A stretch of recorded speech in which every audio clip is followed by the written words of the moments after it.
ಇನ್ನು ನಮ್ಮ ವಿಜಯವು ಸೂರ್ಯ ಉದಯವಾಯಿತು ಎಂದು ಭಾವಿಸಿದರು. ಆದರೆ ದ್ರೋಣರ ಚಕ್ರವ್ಯೂಹವನ್ನು ನೋಡಿ ನನ್ನ ಆಸೆಯು ನೋವಾಯಿತು.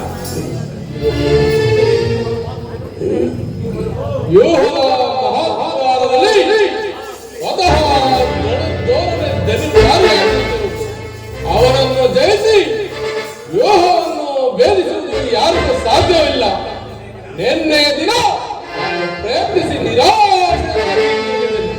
ವ್ಯೂಹದಿಂದ ರಕ್ಷಿತರಾದ ಕೌರವ ಯೋಧರು ಬಾಣದ ಪರಂಪರೆಗಳಿಂದ ಸೈನ್ಯವು ಹತವಾಗುತ್ತಿರುವುದು. ಆದ್ದರಿಂದ ಕೃಷ್ಣಾರ್ಜುನರು ಇಲ್ಲಿದ್ದರೆ ಸರಿಯಾಯಿತು. ಕೃಷ್ಣಾರ್ಜುನರು ಮತ್ತೊಂದು ಪಾರ್ಶ್ವದಲ್ಲಿ ಸಂಕಲ್ಪಗಳನ್ನು ಕಾದಾಡುತ್ತಿರುವರು.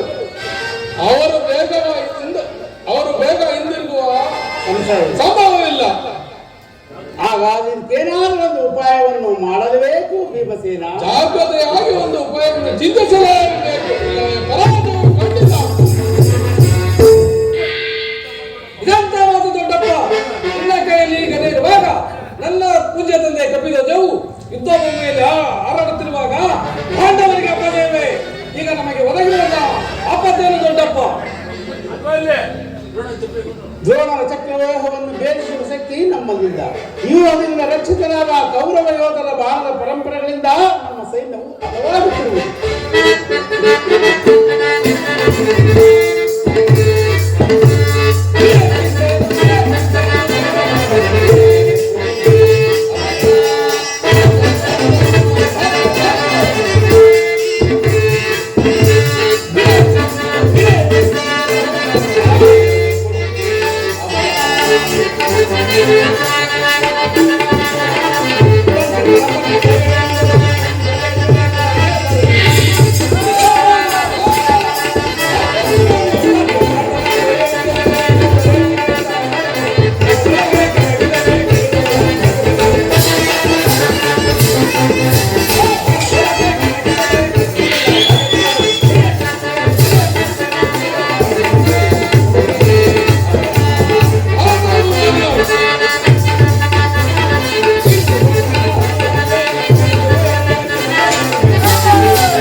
ಕುಮಾರ ಅಭಿಮನ್ಯು, ನೀನಿನ್ನು ಚಿಕ್ಕವನು.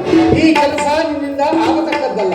ಅಲ್ಲದೆ ನಾವೆಲ್ಲರೂ ಜೀವಿಸಿದ್ದು ಈ ಅಸಾಧ್ಯ ಕೆಲಸಕ್ಕೆ ನಿನ್ನನ್ನು ಕಳುಹಿಸಲು ಸಮಾಧಾನವಿಲ್ಲ. ದೊಡ್ಡಪ್ಪ, ನಾನು ಚಿಕ್ಕವರಿಂದ ಈ ರೀತಿ ಹೇಳುತ್ತಿರುವ ನಿನ್ನ ಕಣ ಮುಂದಿರುವ ಈ ದೇಹವು ಚಿಕ್ಕದಿರುವುದು, ಆದರೆ ಅದರೊಳಗಿನ ಜೀವನವು ಚಿಕ್ಕದಲ್ಲ. ಶಾಂತತೆಯಾದ ಚೀಲ ಪ್ರಕಾಶದಿಂದ ಸಹಜ ಪ್ರಭಾವವಾಗಿ ಪ್ರತಿಬಿಂಬಿತವಾಗಿ ಉದ್ಯಮಿಸುತ್ತಿದೆ. ಕ್ಷೇತ್ರವನ್ನು ಬೆಳಗಲು ಅವಕಾಶ ಮಾಡಿಕೊಳ್ಳು. ನನ್ನನ್ನು ಮಗನಾಗಿ ಪಡೆದ ಧನಂಜಯನು ಅಭಿಮಾನದಿಂದ ತಲೆದೂಗಲಿ. ವೀರ ಪ್ರಸ್ತುತವಾದ ಸುಭದ್ರೆಯು ಆನಂದಾಶಗಳನ್ನು ಸುರಿಸಲಿ. ಯೋಗವಸವನ್ನು ದೊರೆತಾಗ ಧೈರ್ಯದಿಂದ ಹೋರಾಡಿ ಕೀರ್ತಿ ಶಾಲೆಯನ್ನು ಶಾಸನ ನಿಯಮ ಮರಣ ಕಂಜಿ ಶತ್ರು ಸಂಹಾರಕ್ಕಿಂತ ಈ ಕನಕದಿಂದ ಮನೆಯ ಕಾಯಿ ಪಲ್ಯಗಳನ್ನು ಕತ್ತರಿಸಿದ ತುಳಿದುಕೊಳ್ಳುವುದಕ್ಕಲ್ಲ.